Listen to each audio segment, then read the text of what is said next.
I have another question for you, Fabricio, and it is this.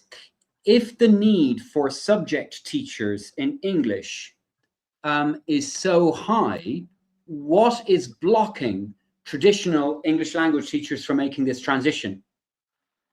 Well, I would say that many have to still make a living. Many cannot go to university again and get another degree, right? Mm, Many of them got language arts, a degree in language arts, like in Portuguese and English, and they are not willing to go to university again for 4 years to get yeah, another bachelor's degree in mathematics or physics or geography or history or physical education.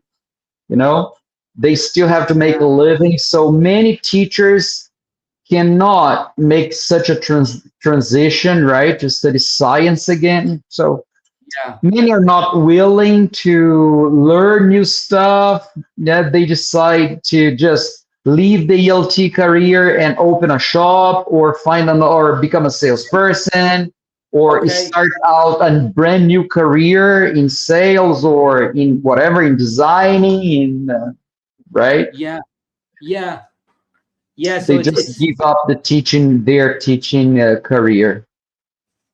yes, I think that's very important what you're saying. I mean, this shift does require it requires going back to school, right? And but I am doing it. I am studying a degree in health science at the moment, and I will You see, eventually be going for my master's in health science, and I am 52 years old. And you are studying as well. And I am.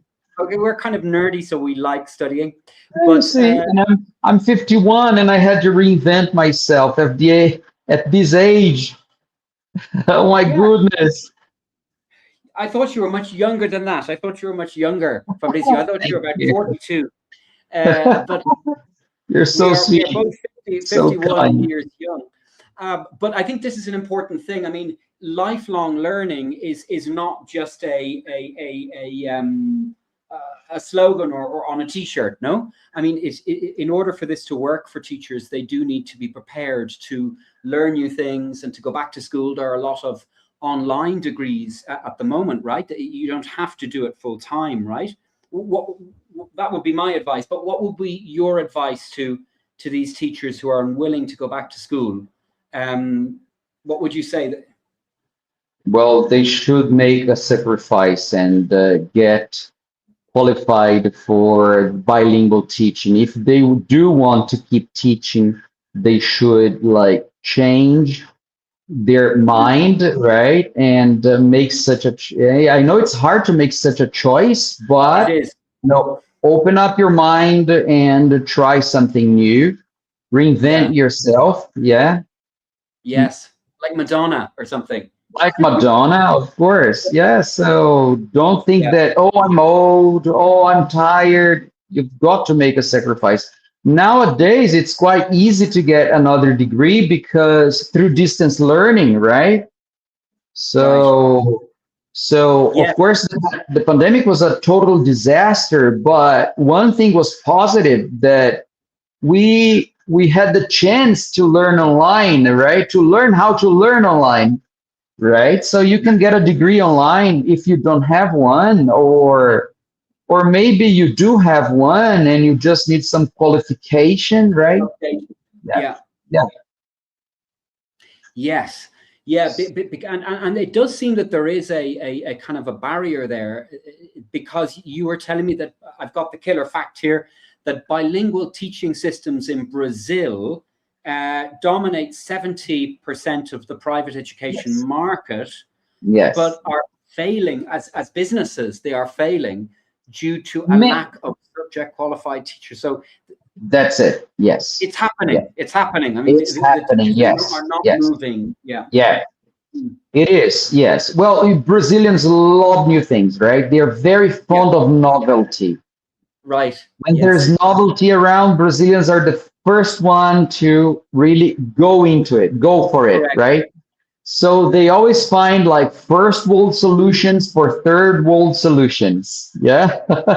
For third world problems, I mean, right? So they Right. always find this is a first world solution. for our third world problems, right? Yeah. This is our, the Brazilian mindset. And then what happened is that, some schools started implementing bilingual programs very wisely and very successfully, right? But that was a long process. And and then their competitors said, "Ah, really? Okay, so I'll do that too." And then everybody started competing with each other for this brand new model. But then they're struggling to find teachers, especially qualified teachers, Okay, so this is something. either linguistically and or methodologically, right? Yes, Train yes, and teachers in bilingual I suppose methods, clearly. for any schools listening, for any school directors listening to this, your advice, because you are very heavily involved in the management side of IB, Mhm. right? I And do. your advice would be to plan it properly and be patient and Yes, build be it. patient, step by step. Mm, Start small, mm, right? Start from ground zero. Don't start top down, start bottom up. Yes, yeah, yes. So train your teachers first, right? Hire teachers and keep training them linguistically and academically and methodologically also, right? So start slowly. Yeah, and don't go small, no? fast and small. Train, pilot first, right? Yeah, Then you move up. yeah. Yes, because I suppose there's such a demand in the market that the temptation is to open your school, let's say, to 1,000 students or 2,000 students, when really, and then you won't have the teachers in order to teach them, no, and the thing will Exactly. collapse, no. Yes. You were telling me in the last meeting that we had that schools in Brazil often revert to traditional models. So they go back to the traditional model, and parents pay higher fees for bilingual programs that ultimately fail to deliver. So what the school goes back to the traditional model and it reduces the fees again. Is that right? Because the parents are Yes. complaining about high fees, I suppose. Yeah, yeah. Yes. Yes. And also complaining about the failure of their bilingual programs. Because, Mm, because of these, frenzy on teaching CLIL, right? Many yeah, schools decided to implement the method and yeah. the approach without training teachers, without having qualified teachers, right? They Mm, just adopted the books. They decided to use the method, to implement the method, but then they had no labor, no qualified labor. And then after 3 years, they got frustrated because the students didn't learn subjects nor language.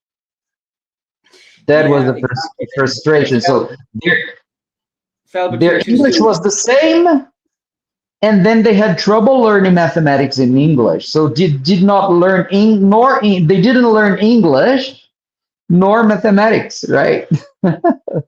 That's happening in Mexico in the private education system as well. In a lot of schools, that the kids are neither learning English nor mathematics nor science in any language. It's quite serious, because I think it's quite serious. This is where I was going with this as well. What is the future for Brazil? I mean, Brazil is an enormous country. Maybe people don't need to speak English, right? But what is the future for what is it is really enormous. I mean, it's a world in itself, isn't it, Brazil? But Yes, it what is the is. future for a country like Brazil or Mexico that is unable to communicate with the world, kind of thing?